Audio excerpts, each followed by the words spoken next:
Unfortunately, Nigeria has been identified as a major transit hub for the illegal wildlife trafficking due to the porous nature of its international borders. Research has also revealed that there are 4 poaching hubs, which are Democratic Republic of Congo, Cameroon, Burkina Faso, and Ghana, with Nigeria having several unconfirmed transportation routes where buses, trucks, and canoes are being used to transport these illegally acquired wildlife specimens to other parts of the world. Nigeria is a significant hub for illegal exports of pangolin scales, accounting for a staggering 55% of seizures between 2016 and 2019. These highly sought-after scales are used in traditional medicine in China and Vietnam, driving a lucrative illicit trade.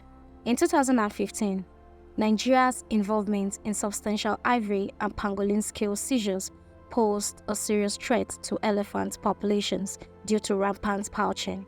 In response to this pressing issue, the National Environmental Standard and Regulation Enforcement Agency, NESRA, in collaboration with key partners such as United States Embassy, Elephant Protection Initiative (EPI), and Wild Africa Fund, has been actively disrupting criminal networks involved in illegal wildlife trade.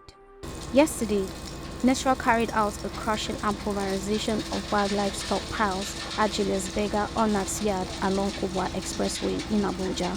Honorable Minister of State for Environment Ishaq Salako, speaking to journalists, said this was done to send a clear message that the illegal wildlife trade would not be tolerated. NESRA has continued in its collaborative efforts with other relevant stakeholders in combating illegal wildlife trade in Nigeria.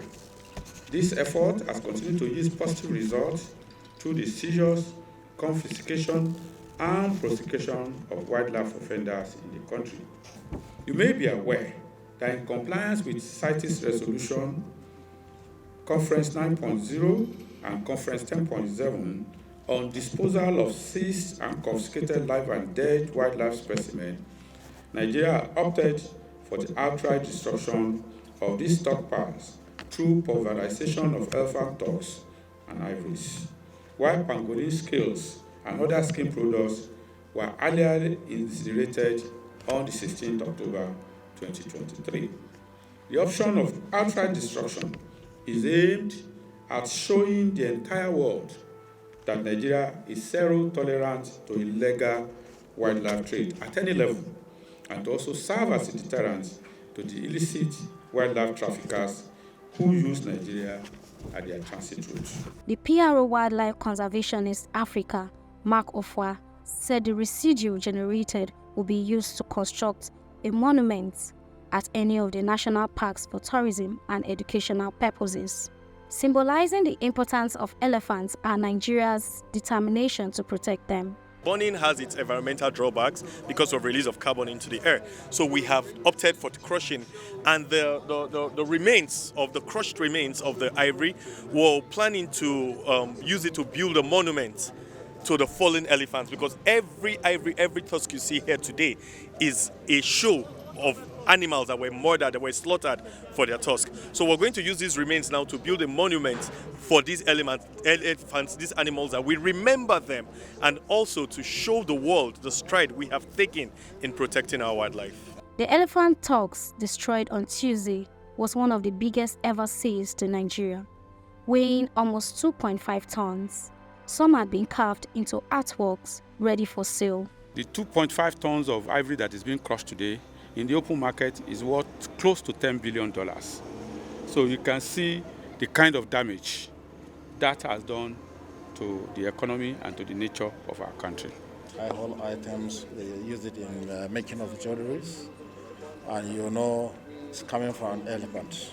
An elephant carries only 2 pieces of this tusks. So as large as an elephant, people kill that elephant just to retrieve those 2 tusks that we call ivory.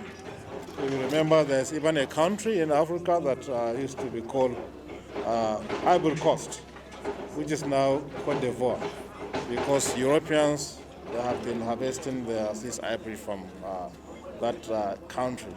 So we have been doing that in an unsustainable manner.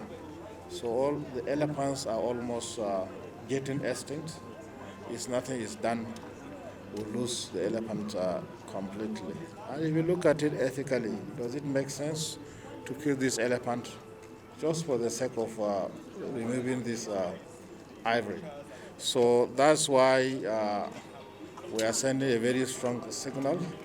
The Honourable Minister of State mentioned it several times. The government will not condone anyone that is found wanting in trafficking of this wildlife specimen.